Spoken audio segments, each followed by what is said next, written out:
I'm gonna just go ahead and go straight to the panel here. The panel is semi-open.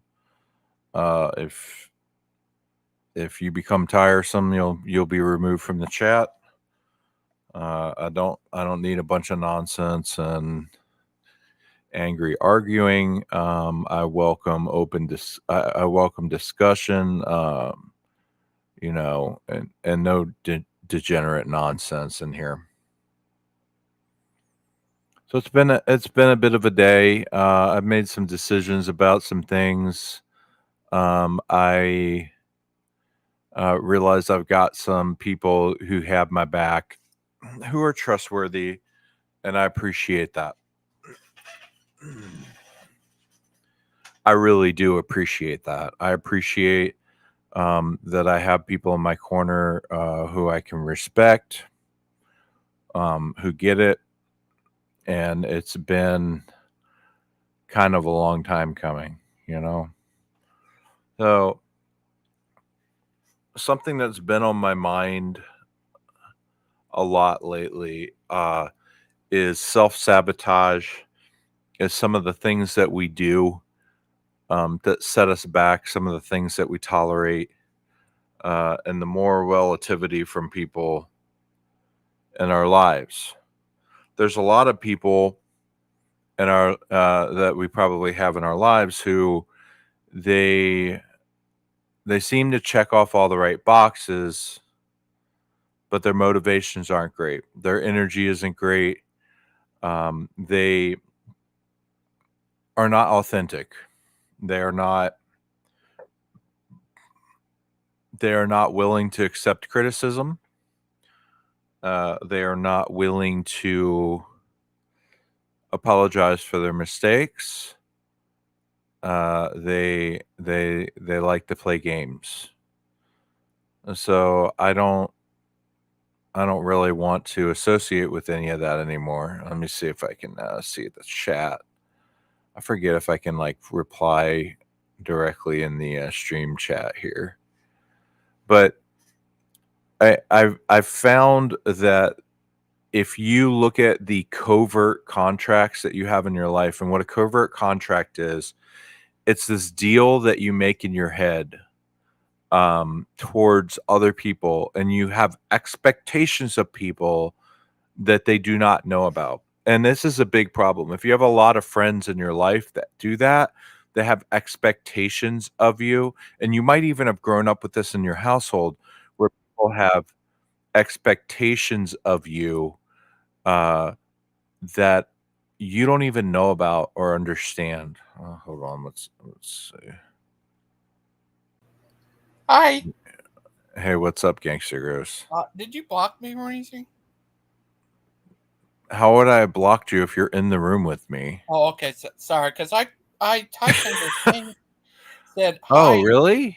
Let me look. I don't know. I'm not sure if I can see the YouTube chat or which chat I'm looking at. So let me look real quick. I'm I'm sorry. gonna open my own show in the lower here. I put hi and it disappears. Let me see. Let me see.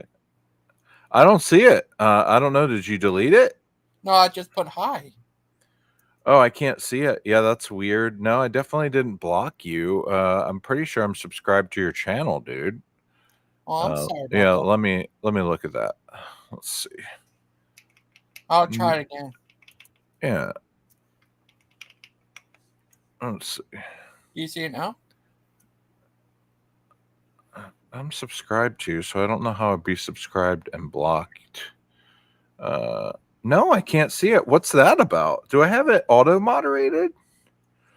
It might be one of those things where it's auto moderated. Let me see. Moderation activity will be shown. No, I don't know. That's very strange that I can't see your chat. Oh, I'm sorry. I don't know, man. Yeah, I don't know what that means. I hope no one else is trying to chat, and yeah, that's very strange. Yeah. How are you today, old guy? I'm okay. I'm trying to see messages in the live chat. There's no moderation.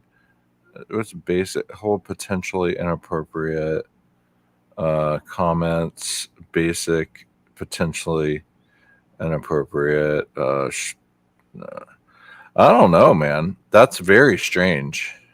Sorry. Did you block me? No. I'm just teasing.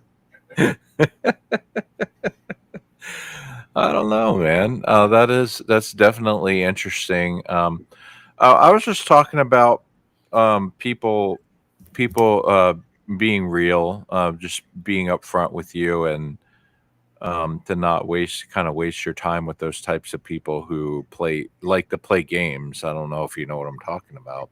I play Fortnite. Oh, sorry. Well, yeah, there's nothing wrong with playing Fortnite. That's for sure. What's your favorite skin in Fortnite? Oh, I got all kinds of. They got Leatherface there, Jason, Michael Myers. Oh, you do all the horror stuff. I got that, but I also got Ryu, Ken Oh, cool. Massey, uh, Guile, and Yeah, Scorpion, Sub Zero, and Raiden, and that's cool. uh, Very cool. Beavis and Butthead. You have Beavis and Butthead. Yeah, Hank Hill, Shaggy, and Whoa! yeah, I got Shaggy and Scooby. I also got Nice. a Terminator, I think. Do you? Yeah, the without his skin, the skeleton one. Yeah. I got that. I also got uh here's more Godzilla. Yeah. Oh, and Yeah. the Power Rangers. I even let's see. Sh- sh- should should Zealotsden join the show?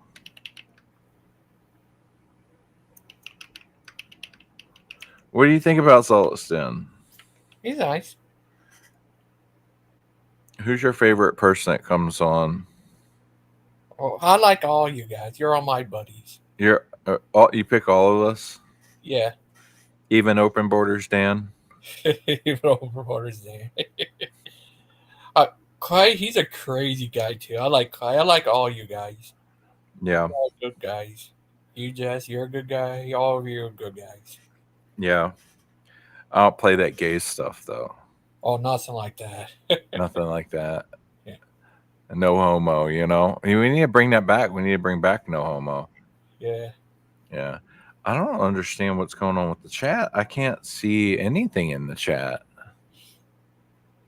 I wonder what that means. Am I shadow banned? I have no idea. That's weird. I heard times I do have problems, but nobody's on the restream, not the regular stream. Yeah, well, usually I can see any live messages. So on this particular platform, I can see all the messages. So if I was streaming on Facebook, whatever it is, all of it would show up in this chat box to my right that I'm looking at. But I don't see anything popping up at all. I don't know. Weird.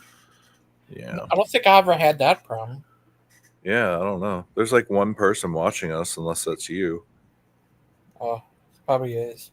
It's I'm probably Cecil. She's scorned. She's scorned. She got spanked and got mad about it. But Thursday I'm having a Halloween Eve show. This one's gonna be about no drama or anything. It's just gonna have me and Azul having a show about Halloween Eve, about how uh what's it called? I can pronounce it, but also we could show scary videos and all kinds of stuff like that. Yeah. Can we set up a secret code so whenever I say lightning bolt, you mute Bruce? Okay, I will. If it does,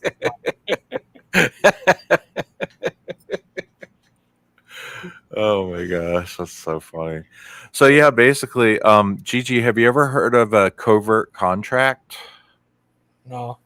So like a covert contract is a thing where you expect something from somebody where you think you have like an agreement with them. So like if I do this, then you have to do this, right?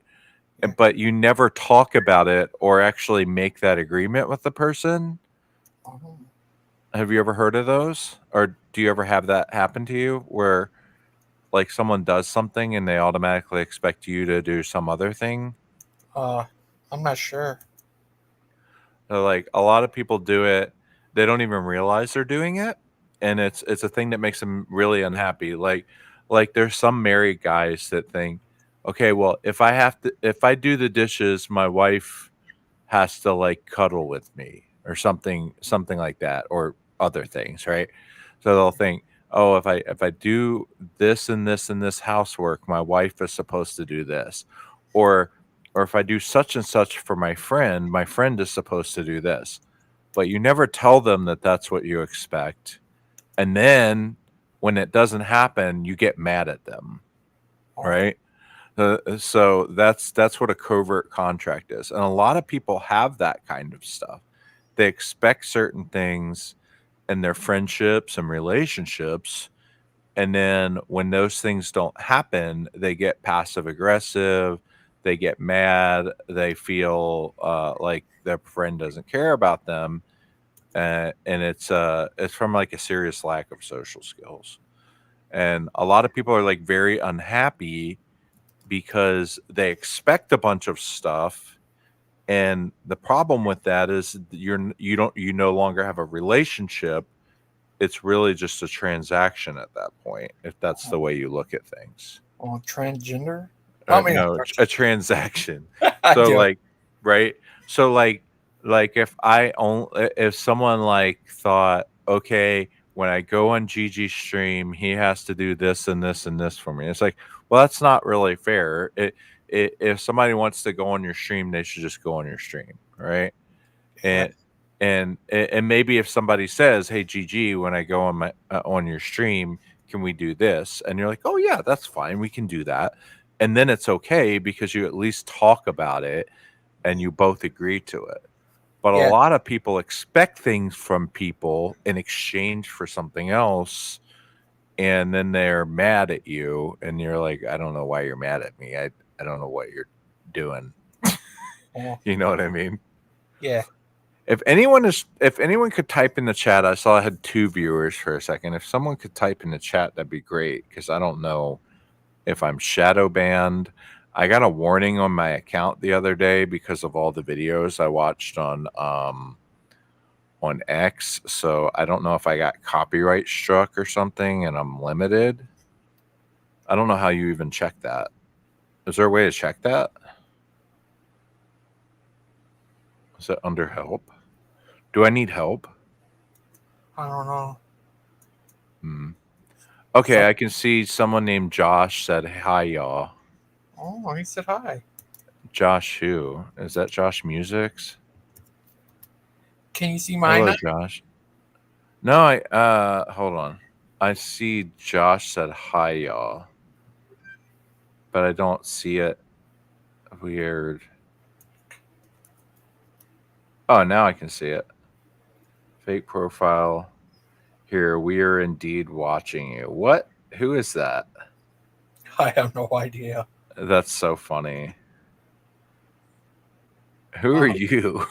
I think that's Josh Music. I think. Is it Josh Musics? It's like I remember seeing him have a thing like that before. Yeah. I need AJ to come in here and do his creepy laugh, and then yeah. What do Oh, you think about that video I sent you? what was it about again? The one with burning bushes. Oh, okay. What do you think about that? I don't know. Not sure. Well, hey Josh, did you follow me back in the good old days when I was newsjacking and just posting lots and lots of short clips of news stories and stuff? That might be what it is.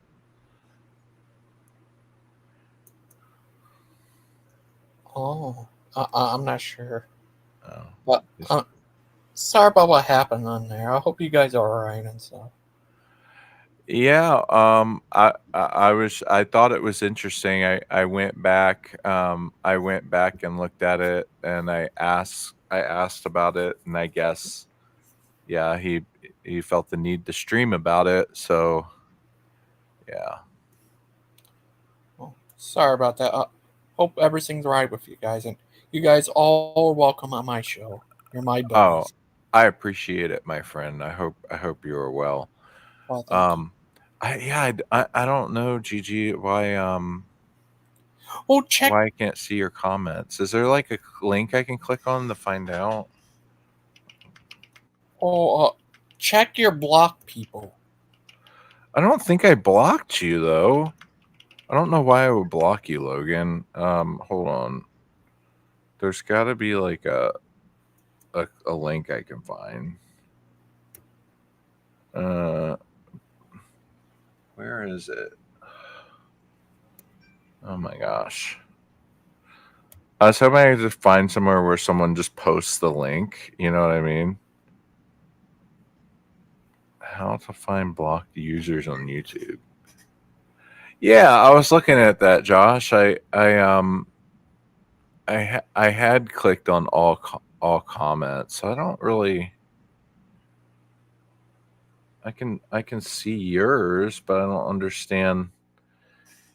Yeah, I don't understand. It says top chat. I have it live, and then there we go. I'm ending the Q&A about Zealot's Den. Yeah, I was basically I was just hopping on here to kind of talk about that, about just making sure that people in your life are authentic. I know that I've been through a lot of situations where I wasn't very good at having friendship and relationships, and it took me a lot of like personal work and not taking things personally, of kind of like I think a Uh, lot of times the default is you just think everyone else thinks like you, and you have to learn how to understand that yeah. everyone's got their own motivations and the way they look at things, and you have to account for that. What's up? Uh, Thank you for talking. I have to leave. My show, me and Azel shows Thursday at 7:30. You're welcome to join, buddies. I appreciate you, Logan. You have a nice day. You too. You're my best buddy. You have a top mod on there too. Oh, I'm a top mod on Gangster Ghost, Yeah. so I can kick Bruce. And the it only works on the common. I But mean that's fine too. uh, but when I But get Bruce is a mod, so I don't think I can mod Bruce's comments. oh you can because you're a top mod. Oh, well, I'm honored. I'm absolutely honored, my friend. Yeah, you're our best buddies. Talk to you later. And one day when I get have I can help the 8 co-hosts, you'll be one of them. Okay, okay. You just let me know and put me on that list, and I'll be there. Okay, thank you, buddy. Talk to you later. All right. Have a good day. You too. Bye. All right. Bye.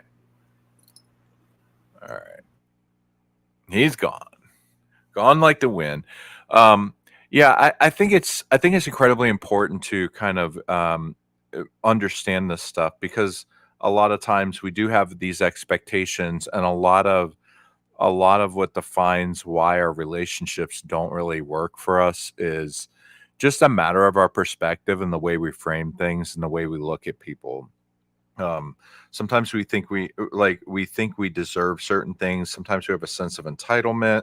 Maybe you might have some kind of personality conflict, or there's just so many things that can happen. But I think being able to be self-aware and understand, how to keep it real and be authentic with people, and to not have expectations from people that they're not even aware of, because that's a very unfair thing to do, because you're setting them up for a losing battle, and one of the things that I've learned, I've been getting closer with David, of the Zealots Den, is just like it's good to have friends if you're not if you're not great at friendships, or if you're a little more,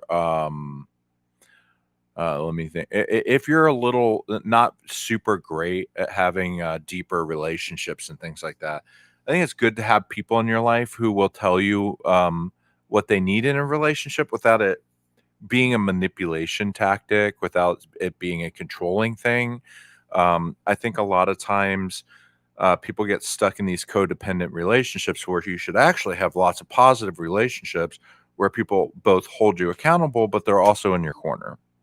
And I think we all kind of want that. But that's very difficult to maintain because you got to be real and you got to not have these covert contracts where you're expecting things that aren't fair to the other person, or where you're not able to just kind of come out and detail, here's the roadmap. If we're going to be friends, here's the roadmap to be friends. Now, you have to think about that. Like, do you have that for yourself? Do you have that roadmap for yourself of what you expect in a relationship, what you expect from a friendship? It's very important to have this, because otherwise, how is somebody supposed to understand how to treat you? How are you supposed to be able to set those kinds of boundaries in order to kind of have a better relationship? Yeah, I like this comment here. Hold on, I'm going to highlight it. Um, so some people always have to put someone down in order to keep them up. Yeah, so that here's a really great example, right? Like some people have such a low sense of self-worth that they really do feel like they have to put other people down to feel safe or okay. There are people that they will put everyone else down around them because they're so insecure. And typically the surface level of this is we would just think that person's kind of negative, kind of a bummer to be around, right?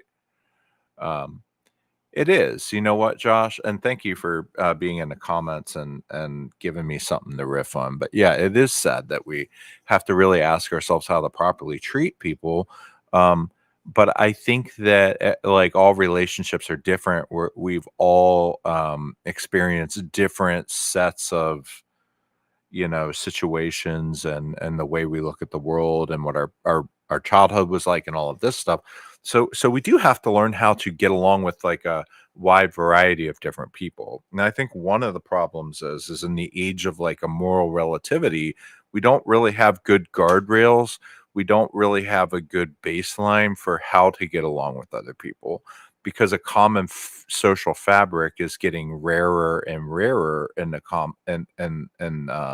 current age. You know, some of the people who have like long lasting marriages, a lot of them come from very similar circumstances, very similar backgrounds, maybe very similar faith practices, and they have all of these things where they're compatible, and they have a compatible way of seeing things, and then maybe it's just like little quirks and little nuances to the personality that are different. And those people are going to have a much more successful relationship with them people who come in and they have values and belief systems and faiths that absolutely clash and kind of cancel each other out, and they have to kind of compromise. um, the thing is like we have told people that compromising is a good thing. Compromising and being more selfless is a positive. Compromising your identity, your background, and who you are when you're grounded in certain things is not really so virtuous. What's he got to say here? Another thing that blows my mind is how much the culture of respect has changed in the school system. I wonder if you're a teacher yourself, Josh. I don't know. But yes, I would say that's true. The thing I've experienced is because my kids are no longer in the public school system, and my children get to be in a private school. I work very hard and I make a lot of sacrifices to do this, and the school they go to has a very comprehensive culture, and everybody's a team, everybody's on the same page, the parents and the teachers are on the same page, and that takes a lot of compromise and collaboration. um, so Yeah, it isn't that interesting? Parents tell the teachers how to teach and what's moral. And that could change from person to person. And therein is the trap of moral relativity. Because when you're a moral relativist, things could just change based on how you feel about something. And if there's no true bedrock that it's rooted into, how are you supposed to ever kind of move when the goalposts are constantly being moved? It's a really good point. And just the way we relate to each other, the way we teach people that so many people are from these different moral systems, from these different backgrounds, um, but the world has this relativist kind of approach to humans where they think any human can be plugged into any system and flourish. But yeah, let's see. This is Catholic schools are great. Private schools are Catholic, so me combine a solid balance of church and school. Yeah. I don't know if you're Catholic, Josh. If you are, I'm me personally, I'm Eastern Orthodox. Um, but yeah, like Catholic schools, the Catholics have really done a bang up job of having solid school systems and things like that. Um, so you said this, just teach them those things. I think that, let's see. Oh, I did not mean to do that. Right. Oh, I'm clicking the wrong one. Oh, no, no worries. Yeah, being a Baptist, I used to be a Baptist. I'm formerly Baptist. I grew up Southern Baptist, non-denom, and I went through all of that. I eventually arrived at the Orthodox Church, and I think that learning about the sacramental faiths and the original faiths and Eastern Orthodoxy, Catholicism, even if you um, feel a certain way about them, I have really learned to love the Catholics since my conversion to Eastern Orthodoxy. But yeah, I've been a Baptist. I had been a Baptist most of my life until I was around 40, about 39, 38, 39. And then I converted to the Orthodox Church. My wife always wanted to be Catholic when she was younger. Her dad was very against it. I get it. Like I understand. I know all the arguments and kind of the hangups that most Protestants and especially Baptists have with the faiths like the Catholic Church and stuff. I mean, it's just kind of like it's almost subliminal. It's something that's really in the back of most of our minds because it's just kind of part of the founding of those denominations. But yeah, there's a bunch of really interesting denominations, aren't there? The one thing I can really respect about Baptists is they're very fervent about memorizing scripture. They usually have very strong black and white kind of moral outlooks on things, unless they're kind of compromised by some of the woke stuff. They usually have a pretty strong sense of identity, and I can appreciate that. I can appreciate that. My in-laws are Baptists or Southern Baptists, and I have a lot of people in my life who I very much love who are Southern Baptist people. So anyway, back to the moral relativity. That's another thing. Let's see. Yeah. So I would say this is a great comment. So I can speak a little bit on it. Oh wait, that's not where I was. This one. I can't say I've met many Orthodox converts, Catholic converts. I've met many. They often switch to find more structure. They're also more common. So like the Catholic faith is more common. There's two Eastern Orthodox parishes in my city. There's probably 1,000 Catholic parishes in my city. So it's going to be more common. There's going to be more resources available. The Catholics have always been very good about having school systems and other support systems. A lot of them are in like own businesses, and they collaborate and they help each other out and they donate to each other. And there's a lot of like heavy lifting by the laity to really support the church. Whereas like Eastern Orthodoxy, unless you're like somewhere like near like Tarpon Springs in Florida, with all those Greek Orthodox that are down there, the heavy Greek population. It's more of an ethno church with some of the Greeks. Whereas like in the South and then certain places in America, you see the Antiochians, you see the Russian Orthodox outside Russia. You see the OCA. There's many of these different dioceses, and they're all part of the Eastern Orthodox Church. They're all Eastern Orthodox, but there's even a lot of like different flavors of things. Whereas like the Roman Catholics are a lot more just saturated in different areas. Let's see.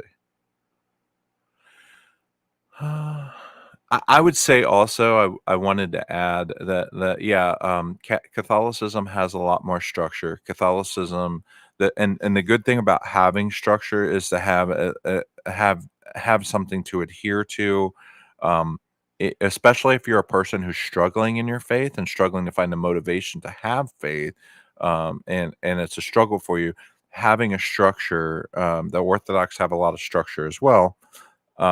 But having that structure allows you to have a habit of faith, and a lot of people think it's like all or nothing, but having things set up in your life and building your life out around Christ is incredibly important. So the Catholics are very good at this, where it's part of the whole life.